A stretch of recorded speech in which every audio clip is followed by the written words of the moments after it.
Chapter 11. Castilian Amoroso. One day, when we suddenly found that we had half a crown, we decided that we really ought to try Dicky's way of restoring our fallen fortunes while yet the deed was in our power, because it might easily have happened to us never to have half a crown again. So we decided to dally no longer with being journalists and bandits and things like them, but to send for sample and instructions how to earn £2 a week each in our spare time. We had seen the advertisement in the paper, and we had always wanted to do it, but we had never had the money to spare before somehow. The advertisement says, "Any lady or gentleman can easily earn £2 a week in their spare time. Sample and instructions, 2 shillings. Packed free from observation." A good deal of the half-crown was Dora's. It came from her godmother, but she said she would not mind letting Dicky have it if he would pay her back before Christmas, and if we were sure it was right to try to make our fortune that way. Of course, that was quite easy, because out of £2 a week in your spare time you can easily pay all your debts, and have almost as much left as you began with. And as to the right, we told her to dry up. Dicky had always thought that this was really the best way to restore our fallen fortunes, and we were glad that now he had a chance of trying, because, of course, we wanted the £2 a week each, and besides, we were rather tired of Dicky's always saying, when our ways didn't turn out well, "Why don't you try the sample and instructions about our spare time?" When we found out about our half-crown we got the paper.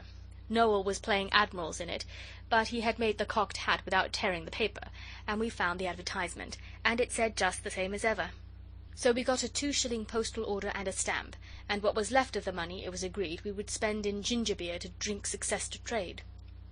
We got some nice paper out of Father's study, and Dicky wrote the letter, and we put in the money and put on the stamp, and made H.O. post it. Then we drank the ginger beer, and then we waited for the sample and instructions. It seemed a long time coming, and the postman got quite tired of us running out and stopping him in the street to ask if it had come. But on the 3rd morning it came. It was quite a large parcel, and it was packed, as the advertisement said it would be, free from observation. That means it was in a box, and inside the box was some stiff browny cardboard, crinkled, like the galvanized iron on the tops of chicken houses, and inside that was a lot of paper, some of it printed and some scrappy, and in the very middle of it all a bottle, not very large, and black, and sealed on the top of the cork with yellow sealing wax. We looked at it as it lay on the nursery table, and while all the others grabbed at the papers to see what the printing said, Oswald went to look for the corkscrew, so as to see what was inside the bottle. He found the corkscrew in the dresser table. It always gets there, though it is supposed to be in the sideboard drawer in the dining room. And when he got back the others had read most of the printed papers. "I don't think it's much good, and I don't think it's quite nice to sell wine," Dora said, "and besides, it's not easy to suddenly begin to sell things when you aren't used to it." "I don't know," said Alice. "I believe I could." They all looked rather down in the mouth, though, and Oswald asked how you were to make your £2 a week. "Why, you've got to get people to taste that stuff in the bottle. It's sherry, Castilian Amoroso its name is, and then you get them to buy it, and then you write to the people and tell them the other people want the wine, and then for every dozen you sell you get 2 shillings from the wine people, so if you sell 20 dozen a week you get your £2. "I don't think we shall sell as much as that," said Dicky. "We might not the first week," Alice said, "but when people found out how nice it was, they would want more and more, and if we only got 10 shillings a week it would be something to begin with, wouldn't it?" Oswald said he should jolly well think it would, and then Dicky took the cork out with the corkscrew. The cork broke a good deal, and some of the bits went into the bottle. Dora got the medicine glass that has the teaspoons and tablespoons marked on it, and we agreed to have a teaspoonful each to see what it was like. "No one must have more than that," Dora said, "however nice it is." Dora behaved rather as if it were her bottle. I suppose it was, because she had lent the money for it. Then she measured out the teaspoonful, and she had the first go, because of being the eldest. We asked at once what it was like, but Dora could not speak just then. Then she said, "It's like the tonic Noel had in the spring, but perhaps sherry ought to be like that." Then it was Oswald's turn. He thought it was very burny, but he said nothing. He wanted to see first what the others would say. Dicky said his was simply beastly, and Alice said Noel could taste next if he liked. Noel said it was the golden wine of the gods, but he had to put his handkerchief up to his mouth all the same, and I saw the face he made. Then H.O. had his, and he spat it out in the fire, which was very rude and nasty, and we told him so. Then it was Alice's turn. She said, "Only half a teaspoonful for me, Dora. We mustn't use it all up." And she tasted it and said nothing. Then Dicky said, "Look here, I chuck this. I'm not going to hawk round such beastly stuff. Anyone who likes can have the bottle. Quiz?" And Alice got out ego before the rest of us. Then she said, "I know what's the matter with it. It wants sugar."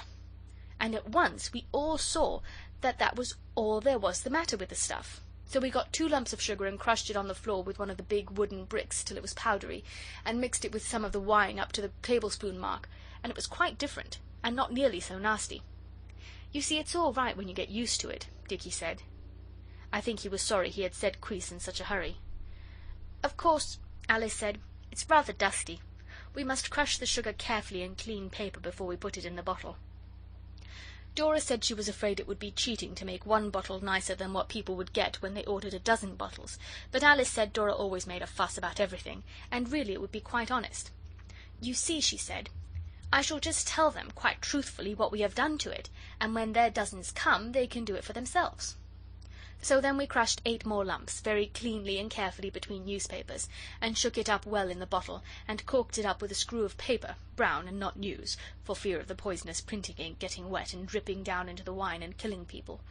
We made Pincher have a taste, and he sneezed for ever so long, and after that he used to go under the sofa whenever we showed him the bottle. Then we asked Alice who she would try and sell it to. She said, "I shall ask everybody who comes to the house. And while we are doing that, we can be thinking of outside people to take it to. We must be careful. There's not much more than half of it left, even counting the sugar." We did not wish to tell Eliza. I don't know why. And she opened the door very quickly that day, so that the taxes, and a man who came to our house by mistake for next door, got away before Alice had a chance to try them with the Castilian Amoroso. But about 5 Eliza slipped out for half an hour to see a friend who was making her a hat for Sunday, and while she was gone there was a knock.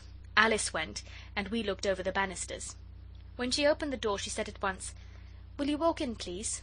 The person at the door said, "I called to see your pa, miss. Is he at home?" Alice said again, "Will you walk in, please?" Then the person, it sounded like a man, said, "He is in, then." But Alice only kept on saying, "Will you walk in, please?" So at last the man did, rubbing his boots very loudly on the mat. Then Alice shut the front door, and we saw that it was the butcher, with an envelope in his hand. He was not dressed in blue, like when he is cutting up the sheep and things in the shop, and he wore knickerbockers. Alice says he came on a bicycle. She led the way into the dining room, where the Castilian Amoroso bottle and the medicine glass were standing on the table all ready. The others stayed on the stairs, but Oswald crept down and looked through the door crack. "Please sit down," said Alice quite calmly, though she told me afterwards I had no idea how silly she felt, and the butcher sat down. Then Alice stood quite still and said nothing, but she fiddled with the medicine glass and put the screw of brown paper straight in the Castilian bottle. "Will you tell your pa I'd like a word with him?" the butcher said, when he got tired of saying nothing. "He'll be in very soon, I think," Alice said. And then she stood still again and said nothing. It was beginning to look very idiotic of her, and H.O. laughed. I went back and cuffed him for it quite quietly, and I don't think the butcher heard. But Alice did, and it roused her from her stupor. She spoke suddenly, very fast indeed, so fast that I knew she had made up what she was going to say before. She had got most of it out of the circular. She said, "I want to call your attention to a sample of sherry wine I have here. It is called Castilian something or other, and at the price it is unequalled for flavour and bouquet." The butcher said, "Well, I never!" And Alice went on, "Would you like to taste it?" "Thank you very much, I'm sure, miss," said the butcher. Alice poured some out. The butcher tasted a very little. He licked his lips, and we thought he was going to say how good it was. But he did not. He put down the medicine glass with nearly all the stuff left in it. We put it back in the bottle afterwards, to save waste, and said, "Excuse me, miss, but isn't it a little sweet? For sherry, I mean." "The real isn't," said Alice. "If you order a dozen it will come quite different to that. We like it best with sugar. I wish you would order some." The butcher asked why. Alice did not speak for a minute, and then she said, "I don't mind telling you. You are in business yourself, aren't you? We are trying to get people to buy it, because we shall have 2 shillings for every dozen we can make anyone buy. It's called a something." "A percentage. Yes, I see," said the butcher, looking at the hole in the carpet. "You see, there are reasons," Alice went on, "why we want to make our fortunes as quickly as we can." "Quite so," said the butcher, and he looked at the place where the paper is coming off the wall. "And this seems a good way," Alice went on. "We paid 2 shillings for the sample and instructions, and it says you can make £2 a week easily in your leisure time." "I'm sure I hope you may, miss," said the butcher, and Alice said again would he buy some. "Sherry is my favourite wine," he said. Alice asked him to have some more to drink. "No, thank you, miss," he said. "It's my favourite wine, but it doesn't agree with me, not the least bit. But I've an uncle drinks it. Suppose I ordered him half a dozen for a Christmas present. Well, miss, here's the shilling commission, anyway," and he pulled out a handful of money and gave her the shilling. "But I thought the wine people paid that," Alice said. But the butcher said not on half-dozens they didn't. Then he said he didn't think he'd wait any longer for Father, but would Alice ask Father to write him. Alice offered him the sherry again, but he said something about not for worlds, and then she let him out, and came back to us with the shilling and said, "How's that?" And we said, "A1." And all the evening we talked of our fortune that we had begun to make. Nobody came next day, but the day after a lady came to ask for money to build an orphanage for the children of dead sailors, and we saw her. I went in with Alice, and when we had explained to her that we had only a shilling and we wanted it for something else, Alice suddenly said, "Would you like some wine?" And the lady said, "Thank you very much," but she looked surprised. She was not a young lady, and she had a mantle with beads, and the beads had come off in places, leaving a browny braid showing, and she had printed papers about the dead sailors in a sealskin bag, and the seal had come off in places, leaving the skin bare. We gave her a tablespoonful of the wine in a proper wine glass out of the sideboard, because she was a lady. And when she had tasted it she got up in a very great hurry and shook out her dress and snapped her bag shut and said, "You naughty, wicked children, what do you mean by playing a trick like this? You ought to be ashamed of yourselves. I shall write to your mamma about it. You dreadful little girl, you might have poisoned me. But your mamma—" Then Alice said, "I'm very sorry. The butcher liked it, only he said it was sweet. And please don't write to Mother. It makes Father so unhappy when letters come for her." And Alice was very near crying. "What do you mean, you silly child?" said the lady, looking quite bright and interested. "Why doesn't your father like your mother to have letters, eh?" And Alice said, "Oh, you—" and began to cry and bolted out of the room. Then I said, "Our mother is dead, and will you please go away now?" The lady looked at me a minute, and then she looked quite different, and she said, "I'm very sorry. I didn't know. Never mind about the wine. I dare say your little sister meant it kindly." And then she looked round the room just like the butcher had done. Then she said again, "I didn't know.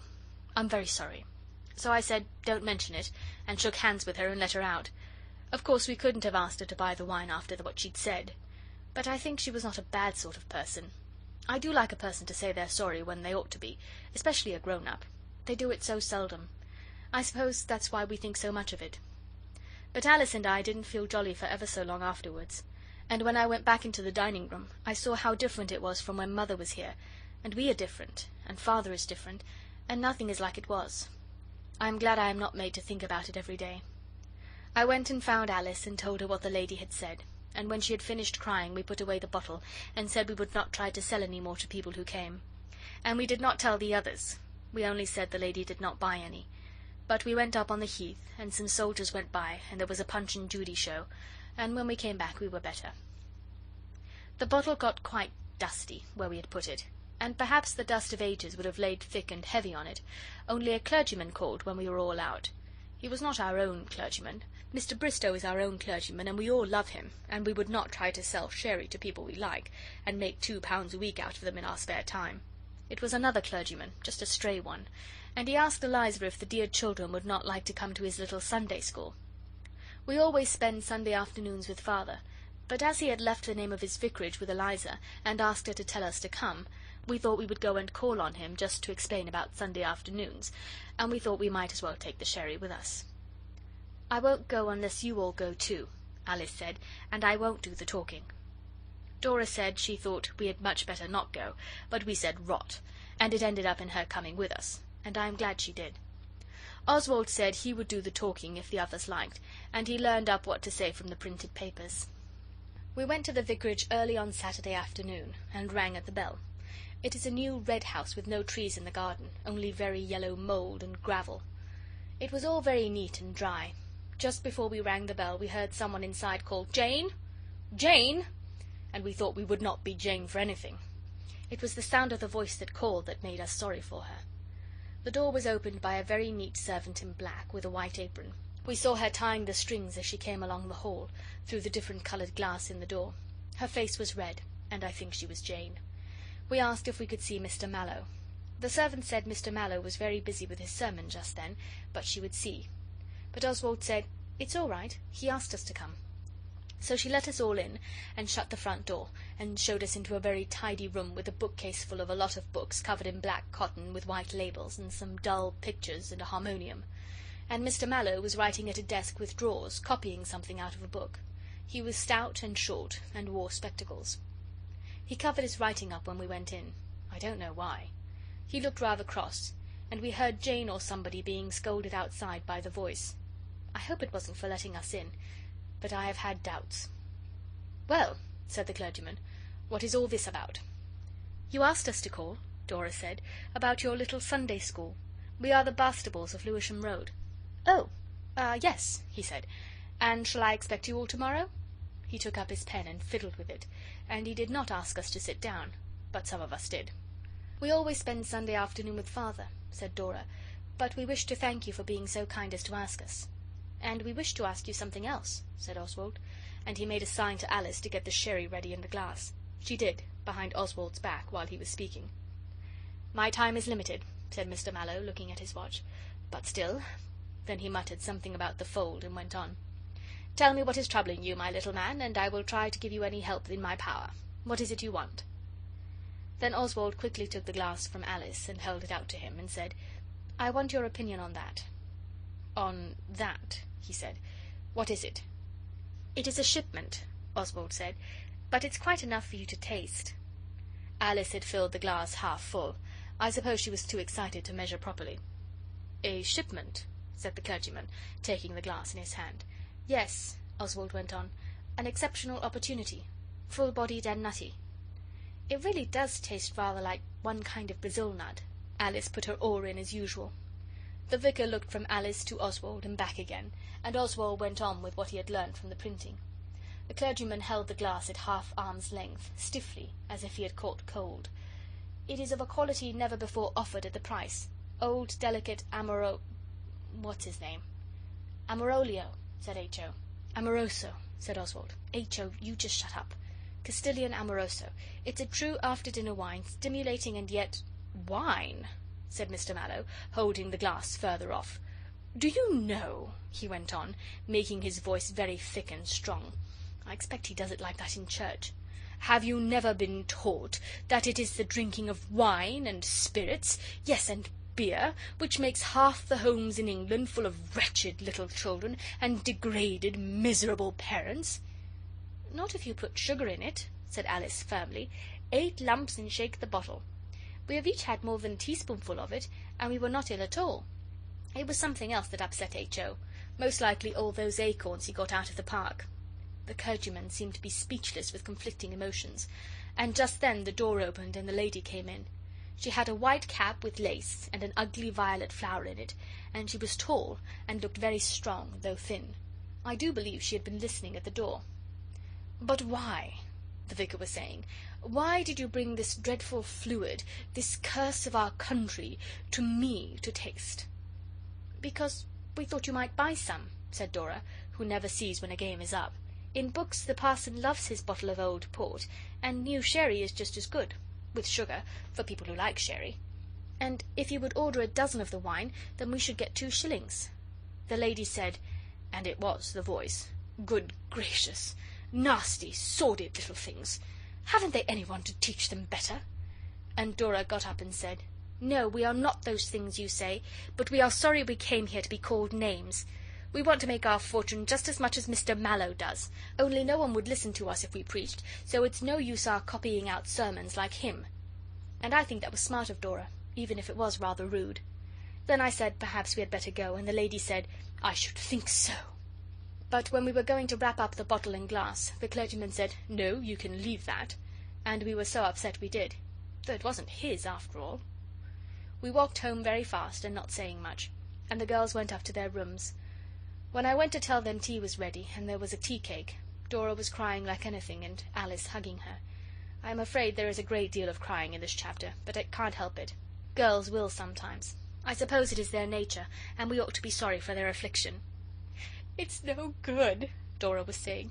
"You all hate me, and you think I'm a prig and a busybody, but I do try to do right, oh, I do. Oswald, go away. Don't come here making fun of me." So I said, "I'm not making fun, Sissy. Don't cry, old girl." Mother taught me to call her Sissy when we were very little and before the others came, but I don't often somehow, now we were old. I patted her on the back, and she put her head against my sleeve, holding on to Alice all the time, and she went on. She was in that laughy-cryy state when people say things they wouldn't say at other times. Oh dear, I do try, I do. And when Mother died, she said, "Dora, take care of the others and teach them to be good and keep them out of trouble and make them happy." She said, "Take care of them for me, Dora dear." And I have tried, and all of you hate me for it, and today I let you do this, though I knew all the time it was silly. I hope you will not think I was a muff, but I kissed Dora for some time, because girls like it, and I will never say again that she comes the good elder sister too much. And I've put all this in, though I do hate telling about it, because I own I have been hard on Dora, but I never will be again. She's a good old sort. Of course, we never knew before about what Mother told her, or we wouldn't have ragged her as we did.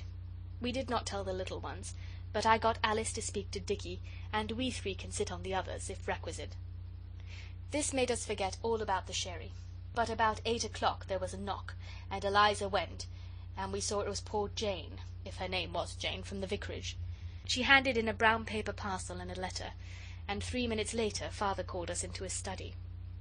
On the table was the brown paper parcel, open, with our bottle and glass on it, and Father had a letter in his hand. He pointed to the bottle and sighed, and said, "What have you been doing now?" The letter in his hand was covered with little black writing all over the 4 large pages. So Dicky spoke up, and he told Father the whole thing, as far as he knew it, for Alice and I had not told about the dead sailor's lady. And when he had done, Alice said, "Has Mr Mallow written to you to say he will buy a dozen of the sherry after all? It is really not half bad with sugar in it." Father said no, he didn't think clergymen could afford such expensive wine, and he said he would like to taste it. So we gave him what there was left, for we had decided coming home we would give up trying for the £2 a week in our spare time. Father tasted it, and then he acted just as H.O. had done when he had his teaspoonful, but of course we did not say anything. Then he laughed till I thought he would never stop. I think it was the sherry, because I am sure I have read somewhere about wine that maketh glad the heart of man. He had only a very little, which shows that it was a good after-dinner wine, stimulating, and yet I forget the rest. But when he had done laughing, he said, "It's all right, kids, only don't do it again. The wine trade is overcrowded, and besides, I thought you promised to consult me before going into business." "Before buying one, I thought you meant," said Dicky. "This was only on commission." And Father laughed again. I am glad we got the Castilian Amoroso, because it did really cheer Father up, and you cannot always do that, however hard you try, even if you make jokes or give him a comic paper. End of chapter 11.